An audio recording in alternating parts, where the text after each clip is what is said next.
So here I was fixing and flipping houses, didn't own my own house, and I was doing real estate. We did a $320,000 transaction, $17,000 in rehab, funded the entire thing through hard money lenders, hard money private lenders on that. So nothing out of my pocket. We sold it 6 months later. It took me a little longer than I expected, but I made a quarter of my yearly income in one transaction doing that. And it really just set me off. Welcome to the Real Freedom Show, where we inspire you to pursue your passion to gain time and financial freedom through opportunities in real estate. I'm your host, Mike Swenson. Let's get some real freedom together.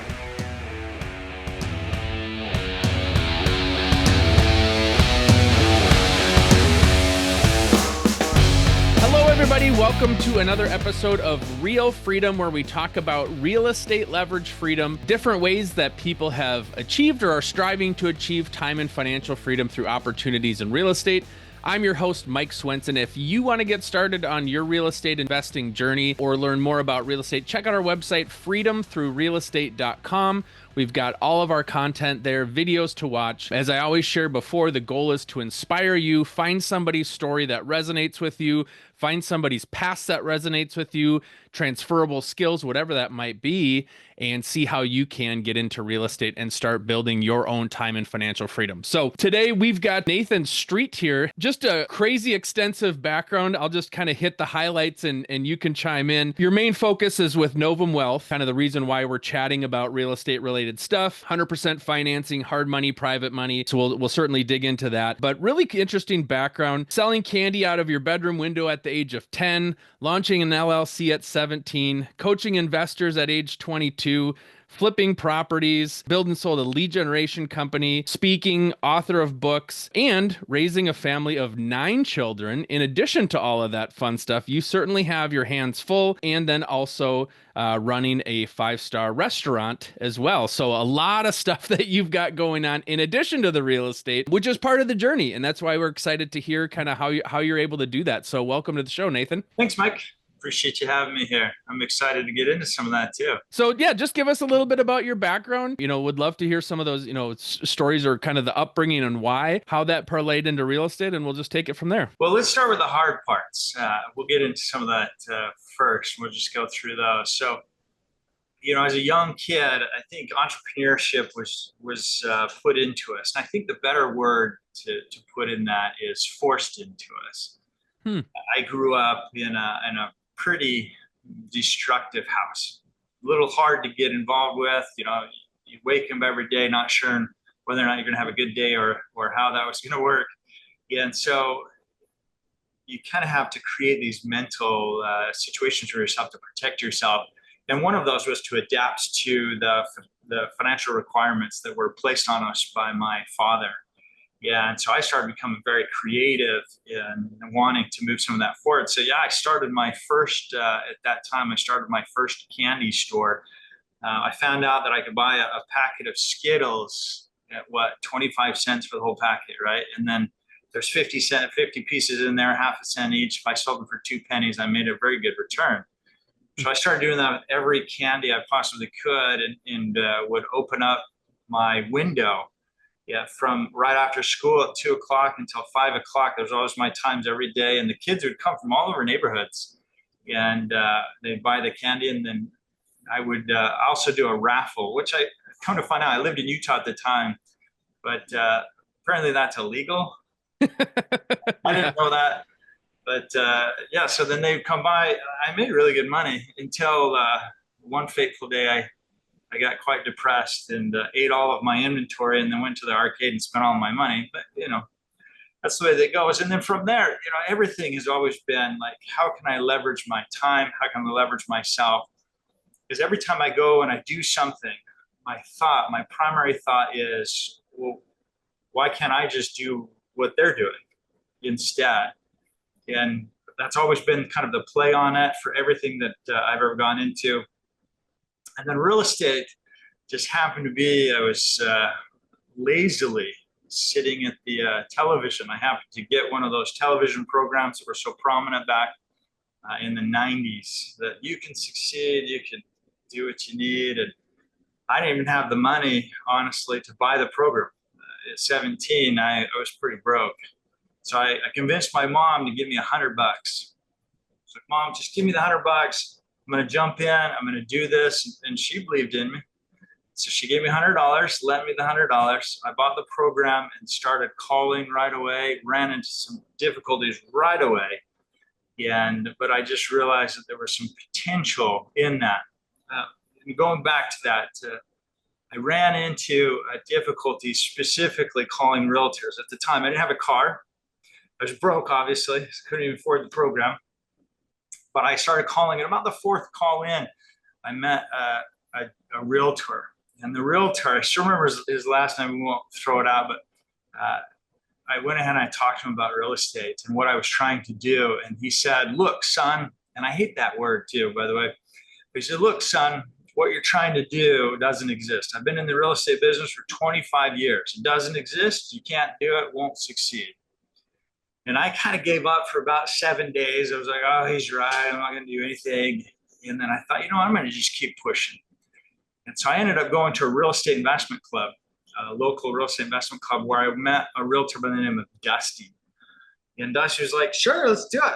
I'm all game. I'm up for it. And then at that same real estate meeting, I met a gentleman who gave me a construction card, that he did construction, but in talking to him, he was actually a lender, and they became the catalyst for everything. And at that point, once I ran into someone that said that I could do it and that they were willing to finance me, it didn't take very long. And I was in there buying a house to fix and flip that honestly, I couldn't afford. And at the same time, I didn't even own a house, my own self. So here I was fixing and flipping houses, didn't own my own house. And I was doing real estate. We did a $320,000 transaction, $17,000 in rehab, funded the entire thing through hard money private lenders on that. So nothing out of my pocket. We sold it 6 months later. It took me a little longer than I expected, but I made a quarter of my yearly income in one transaction doing that. And it really just set me off. I changed my degree in college to work specifically on financing. And then since then, I've done nearly 17 and a half years of training, over 3,500 students, and I've worked primarily in the finance part of it. I really enjoy the creativity that it allows, a lot of the freedom. One of my favorite quotes, I'll just throw this out, is empty pockets never held anyone back. Only empty hearts and empty heads can do that. It's beautiful. And so it just becomes the reality of it when you're trying to get something like that. There's going to be all these roadblocks and these difficulties, and everything's going to get in the way, but you just kind of keep going. As long as you've got your head and your heart in the right place, you'll find a way to do it. Financing won't hold you back.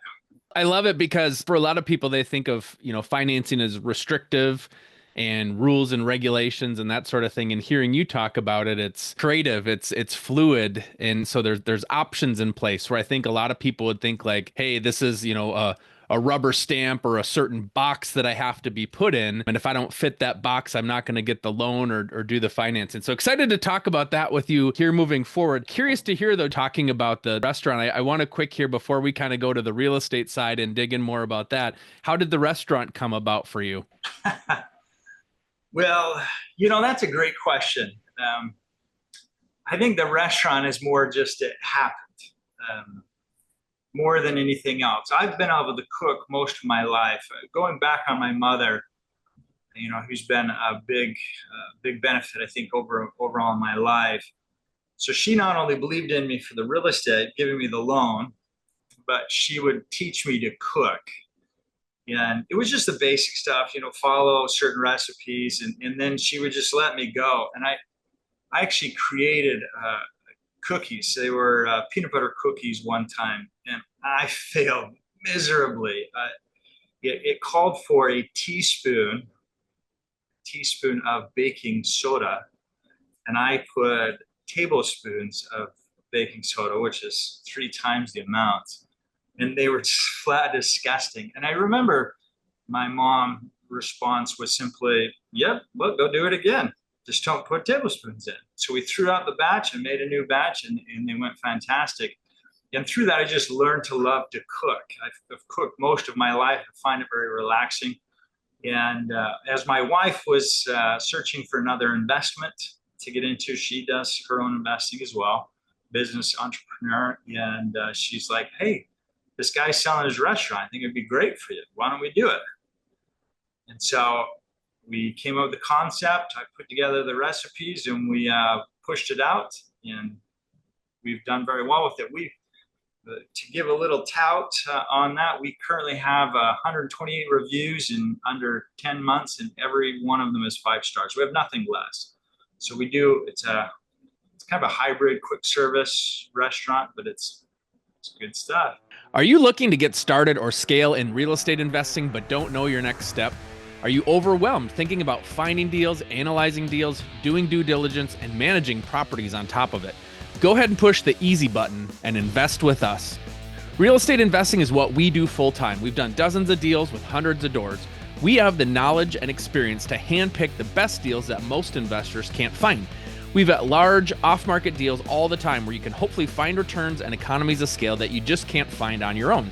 The best thing is it's 100% passive to you for less capital than you put down trying to acquire a property on your own. Don't let this year go by where you don't make the leap, add to your portfolio, or you just sit in analysis by paralysis. To find out more, visit freedomthroughrealestate.com and click on invest. You can book a call and learn more there. So get to scaling your portfolio now with us by your side. So let's dig into the real estate side a little bit. And then I do want to talk kind of balancing and juggling multiple plates because, a lot of entrepreneurs, that's really learning how to adapt that and do that is important. But digging into the real estate side. So, you had mentioned about trying to find somebody that would say yes to what you wanted to do. So kind of pick us up from there. Like, how did you get into the lending side of it, or even like the fix and flip side? And would love to kind of hear how that process matured for you. Absolutely. I think what's really important for your listeners to know as well is at any point you can get into what you're wanting to. And I think that's the reality that comes with, our types of stories that come out of this. And so here I am, a 17-year-old kid with zero money and no experience whatsoever, and I'm getting into real estate investing. And I think that's a really important piece that people should hit on and getting onto those.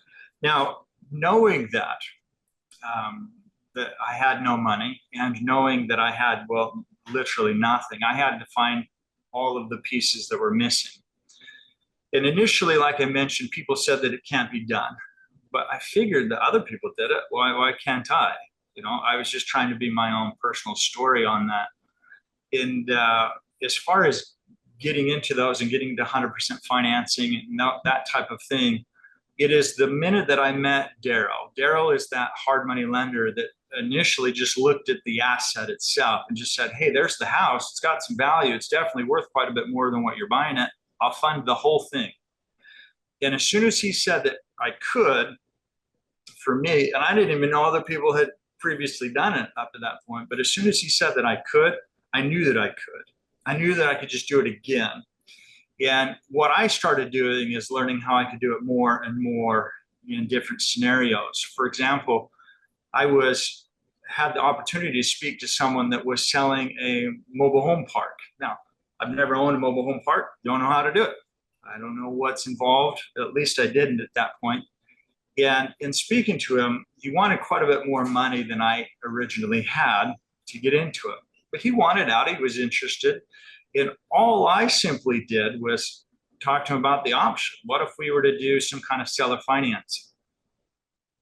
And he was open to the idea because he just wanted to leave and get more into a retirement position for himself. And so I took that part of the conversation with seller financing, and then I started pushing it further. Come to find out, he had financing. And I thought, well, what if we could just do seller financing even though he has financing? And I had no idea that I was getting into something that was already created. They call it a wraparound mortgage. And so we effectively used a land trust. Didn't know much about those, but did a quick search on the internet, put together a land trust, set it up, did a wraparound mortgage, and I purchased the entire mobile home park with nothing, no money whatsoever. And it was 25 slots, 4 rentals, 5 or 6 RV spots, all with nothing out of my own pocket. And again, each of these times they come up in my head, I think every time I approach a new opportunity, whether it's commercial, whether it's residential, it doesn't matter what it is. My thought is, even though I've got some money or may have some money, right? My thought is, how can I do this with as little money as possible? And can I do it? It becomes a game for me.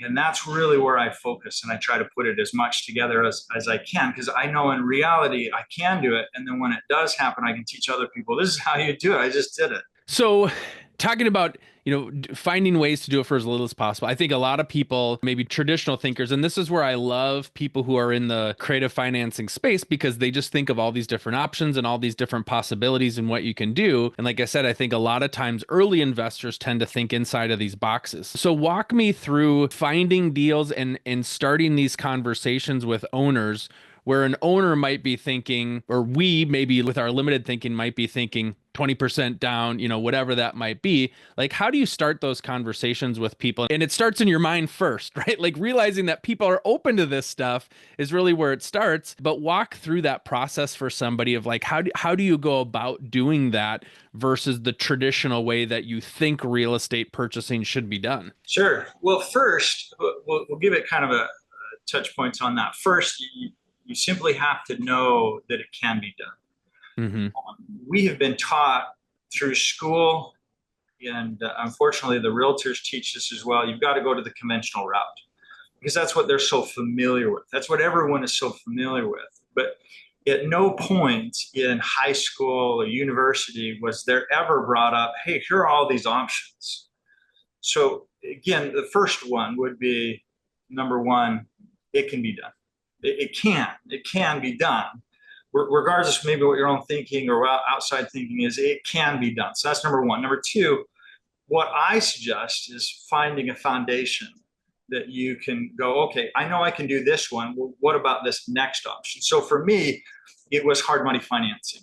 And sometimes people might think about it and go, oh, hard money financing, it's not that great. But in truth, if I put nothing into it and I have no risk and I can get into a transaction 100%, that covers my foundation. I'm ready to go.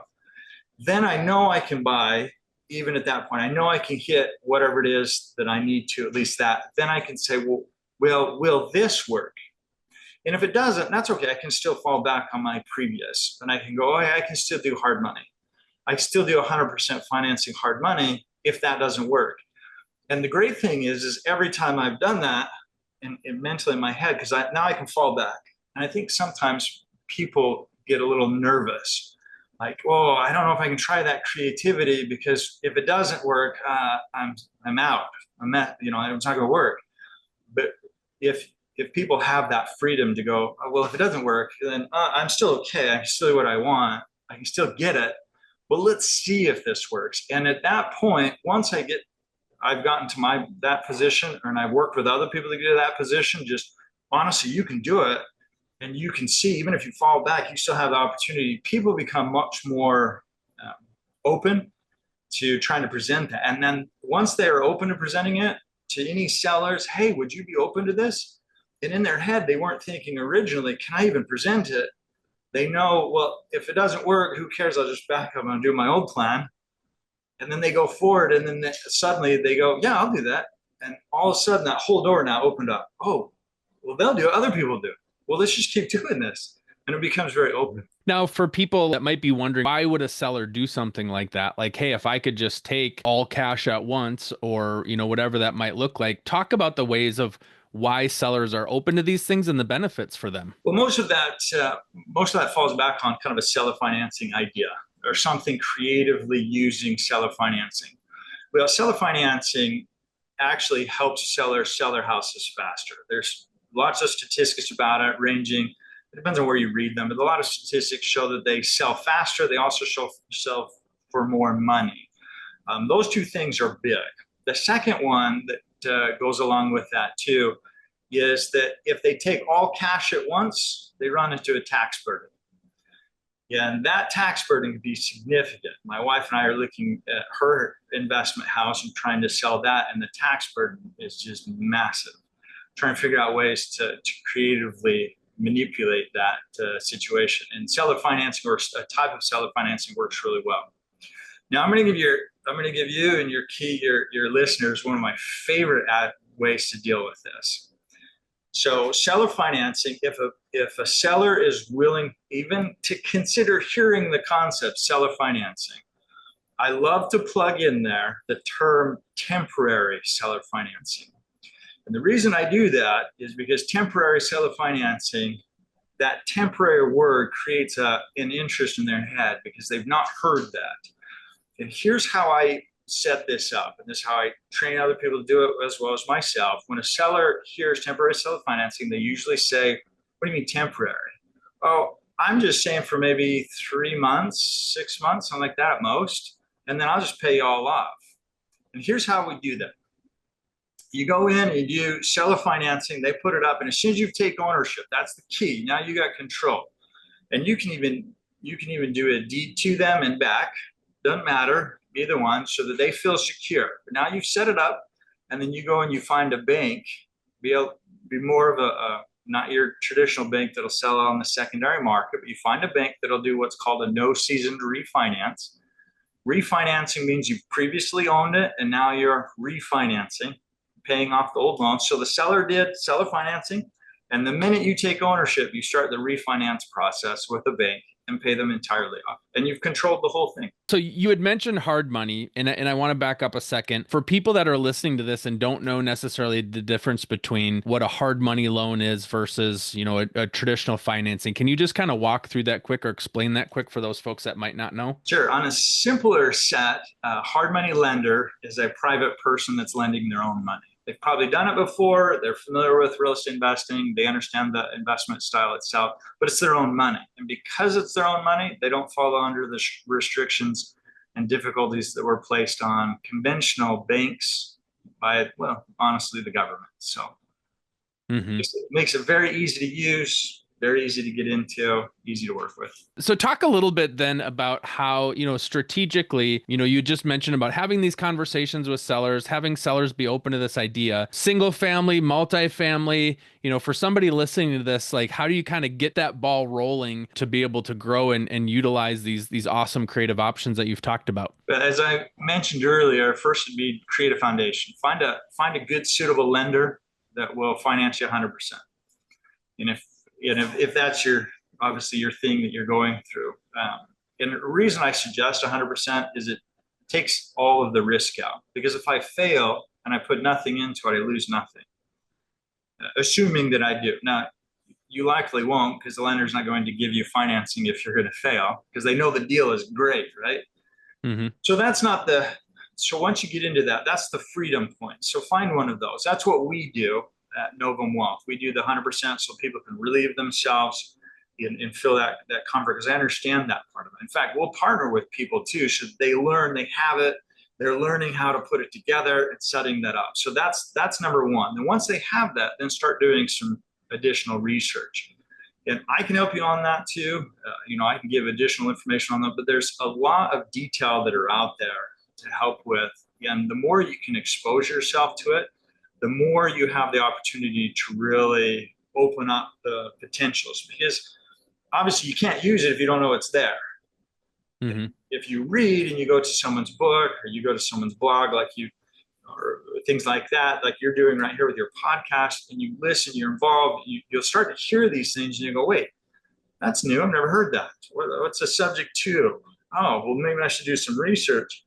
And boom, now what you've done is you've opened up your potential. And all that does is just gives you one more quiver that you can use in your arsenal when you're talking to a seller. Hey, can we do this? And sometimes you just go off the cuff. So really it's the strength, finding something, be it Novum Wealth will help you with that. 2, learn more and then place it in there. And then 3, just simply have those conversations, just be open with it, knowing that worst case scenario, just go back to your original way and keep going forward. So talk about, as an entrepreneur, starting and running Novum Wealth. How did that come to be, and how did you kind of grow that? Novum Wealth has been a brainchild kind of for years. When I got into real estate investing and started training other people, the number one problem that nearly everyone ran into was financing. And in fact, statistically written, is the number one identified problem of investors is financing. And that's where I created the lead generation company that we sold off, and all of those types of things was specifically around financing. And as I went along in the real estate investing, I realized that there are a lot of people that have the same kind of dream. They want to do investing, but aren't sure where to start. So they don't have that foundational funding, that potential, that the risk-free type potential to allow themselves to move forward into that dream. And I just thought, one day, several days to be honest, I thought, you know what, let's just take this passion that I have with financing, this ability that has taken me literally years to put together, and let's construct it in a way that we can help other people obtain the exact same scenarios that I have, to jump in, start building themselves out so we can work on those. And then I just assembled a great little team, put together, and we started setting it up. And that's how we got it in there, just to really help other people hit that dream. Out of curiosity, then, how does that work on the financing side for that? Is it securing funding partners that are willing to put up the capital for that, or how does that grow from the beginning? Are you talking about on our side or with them? No, on your side, like launching that, because if I come to you and say, hey, I want this money for this loan, how do you put that together? Was it finding kind of private capital partners, or how do you fund that on your end of things? But that's a great question. We will do it all. During the years of being in the business and working with it, I had built in the area of 6,000 lenders, an information conglomerate of those. So I've got a huge pool to pull from if needed on those. We work with one primary one that he's actually jumped in as one of our partners, specifically under the financing itself. So if it's a big one that we can't financially personally handle, then we will definitely delve into others and we'll help work that through. But if it's something that's on the smaller scale, we can do several transactions without problems at all. And if that's the case, then we use our own money. And so we'll fund that directly. We'll be a part of it.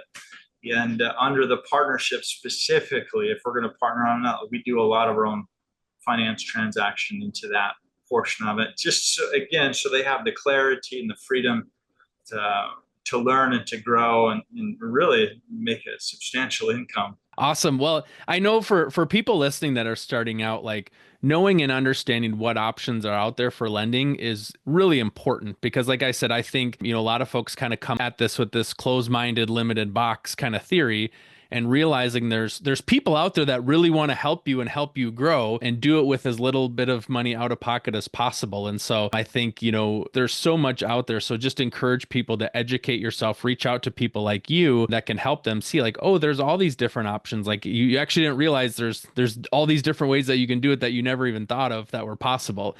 And so that's where good lenders like yourself give that opportunity for people to chase their dreams and do it. And it's finding good deals and finding good property that folks are willing to invest in and lend on, but doesn't have to be the lack of capital that kind of keeps you limited inside your own box. Yeah, exactly. I mean, it goes back to that quote, right? Empty pockets never held anyone back. Awesome. Well, thank you so much, Nathan, for coming on and sharing your story. For people that want to reach out to you, learn more about Novum Wealth, what you guys are doing, how can they do so? The easiest and best way is just go to novumwealth.com, which is NOVUM, novumwealth.com. And then in there, you can actually go to our contact page. We're out on our main page. If you've got a transaction you want us to take a look at, we can do that. You can also post questions the same way. We'd be happy to help out any of your listeners the same. Make sure they get taken care of. Well, thank you so much for sharing your story. Excited to see all that you've done, and best of luck as you continue to grow in the future.